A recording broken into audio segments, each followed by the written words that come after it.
Hello guys, welcome back to my channel. आज हम आपको बताएंगे वंशानुक्रम और वातावरण का प्रभाव बच्चों पर कैसे पड़ता है।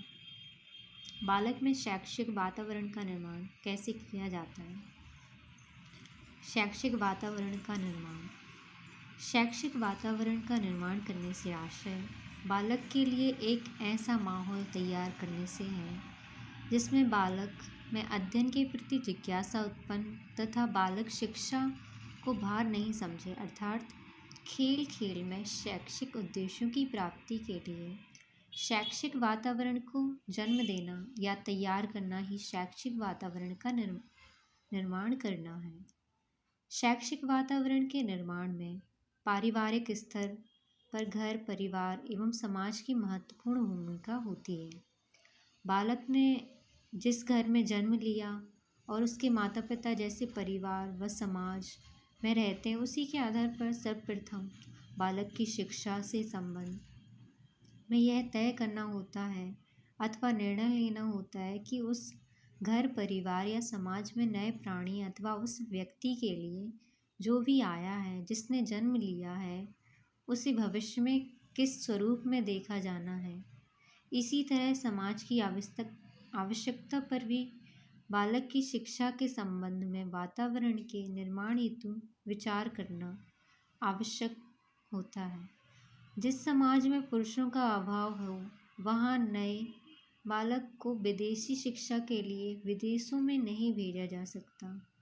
और इसी प्रकार जिस समाज में जनसंख्या बढ़ रही हो तथा एक ही पेशे धंधे से सभी जीवन यापन करने में लगे हों, वहाँ पर नए बालक के लिए परंपरागत कार्य से भिन्न कार्य करने के लिए सोचना पड़ता है।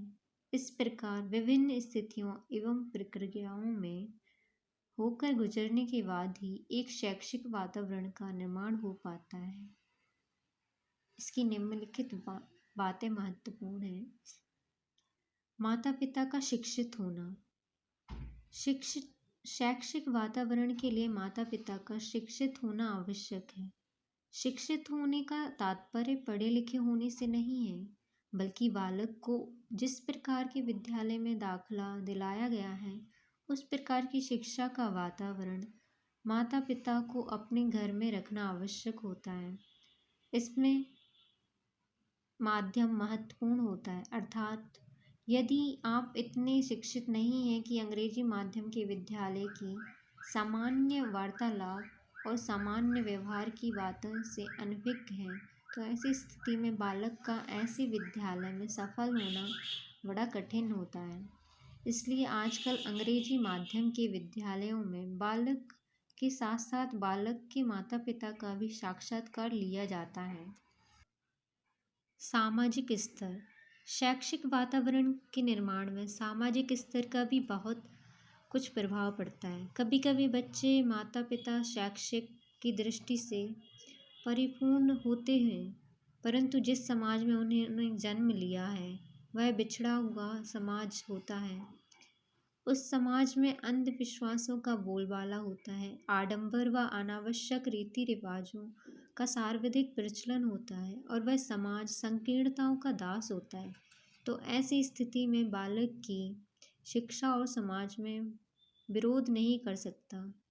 बालक को ऐसी स्थिति में शिक्षा सत्र के मध्य में या शिक्षा के एक स्तर से पूर्व ही अपना शिक्षा का माध्यम, शिक्षा का स्कूल और शिक्षा के समस्त क्रियाकलाप बदलने पड़ते हैं। अतः सामाजिक स्तर भी शैक्षिक वातावरण के निर्माण में महत्वपूर्ण भूमिका होती है। पड़ोस।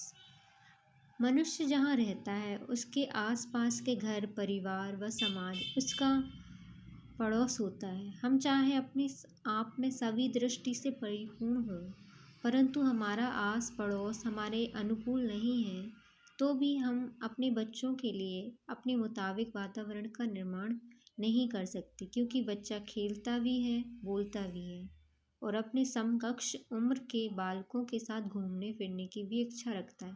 इसी प्रकार हम अपने घर में तो नियंत्रण रख सकते हैं, परंतु पास पड़ोस के आने वाली आवाज़ें, भाषा व शब्दावली पर नियंत्रण नियंत्रण नहीं रख सकते।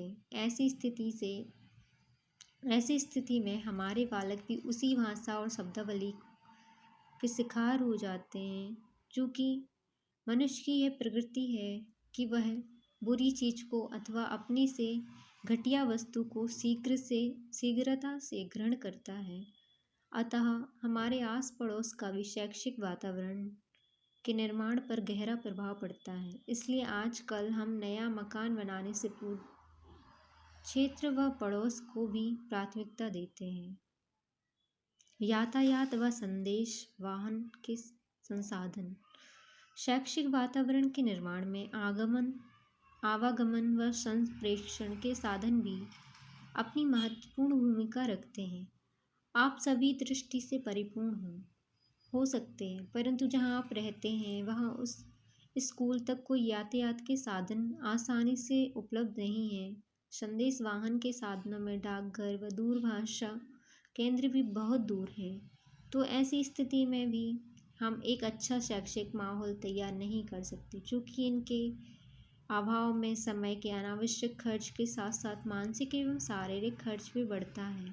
अतः इनका होना भी अनिवार्य है। मित्र मंडली। एक अच्छे शैक्षिक वातावरण के निर्माण में हमारी मित्र मंडली का भी महत्वपूर्ण योगदान होता है। कहते हैं जैसा अन्न वैसा मन, और जैसी संगत वैसी असर। अतः जैसा हम संपर्क रखेंगे, जैसे लोगों के साथ हम मित्रता रखेंगे, वे सभी ही तो हमारे यहाँ आते हैं अतः जाते हैं, हम भी उनके यहाँ आते जाते हैं। ऐसी स्थिति में बालक हमारे मित्र अर्थात बालक के अंकल के यहाँ जैसे देखते हैं और जैसा सुनते हैं वैसे ही अपने से व्यवहार और प्रश्न करते हैं। इसलिए कभी कभार आपने किसी बालक को यह कहते हुए सुना होगा कि पापा अंकल जैसा कंप्यूटर अपने भी ले आओ ना, या पापा अंकल तो तम्बाकू या पान चबाते रहते हैं, आदि आदि। अखबार व पत्र पत्रिकाएं। बच्चे शैक्षिक वातावरण का एक मुख्य अंग हमारे समाज में, परिवार में तथा घर में पढ़े जाने वाले अखबार और पत्र पत्रिकाएं भी होती हैं।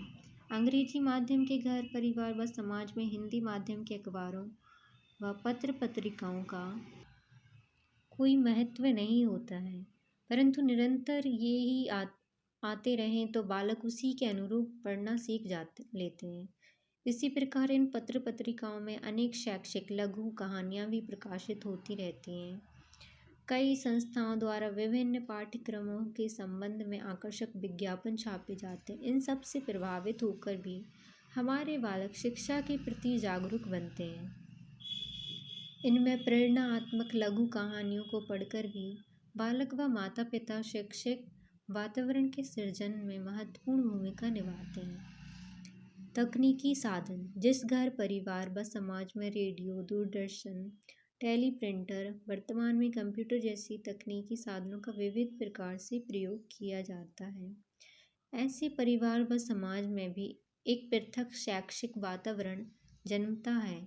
कई सामान्य वस्तुओं व उनके प्रयोग की जानकारी बालकों को दूरदर्शन पर प्रकाशित विज्ञापन मात्र से हो जाती है। शिक्षकों की दीक्षा। शैक्षिक वातावरण में शिक्षकों की महत्वपूर्ण भूमिका होती है। आदर्श शिक्षक ही आदर्श शिक्षा का पाठ पढ़ा सकते हैं। शिक्षक जिस प्रकार के शिक्षण में कार्य में निपुण, दक्ष अथवा कुशल होता है, उसी कुशलता के आधार पर शिक्षा प्रदान करने में उसकी महत्वपूर्ण भूमिका रहती है। इसलिए प्रशिक्षित अध्यापकों को ही प्राथमिकता दी जाती है। राजकीय नीतियाँ। शैक्षिक दृष्टि से किसी राष्ट्र का विकसित होना उस राष्ट्र की शैक्षिक नीतियों पर भी निर्भर करता है। भारत में 1986 की नई शिक्षा नीति का होना, प्रौढ़ शिक्षा कार्यक्रम चलाना, शिक्षाकर्मी योजना का चलना और कई अनौपचारिक शिक्षा जैसे अनेक कार्यक्रमों का चलना इस बात का ही परिणाम है कि भारत सरकार व संबद्ध राज्य सरकारें राष्ट्र व राज्य के शैक्षिक विकास के लिए चिंतित और प्रयत्नशील हैं। अन्य शैक्षिक वातावरण के निर्माण के लिए उक्त के अतिरिक्त राष्ट्र का आर्थिक दृष्टि से उत्पन्न होना, राष्ट्र बैंक बीमा, गोदाम, वाणिज्य संसाधनों का उदय, कृषि क्षेत्र में विकास करना इत्यादि कई अन्य महत्वपूर्ण बिंदु भी महत्वपूर्ण हैं।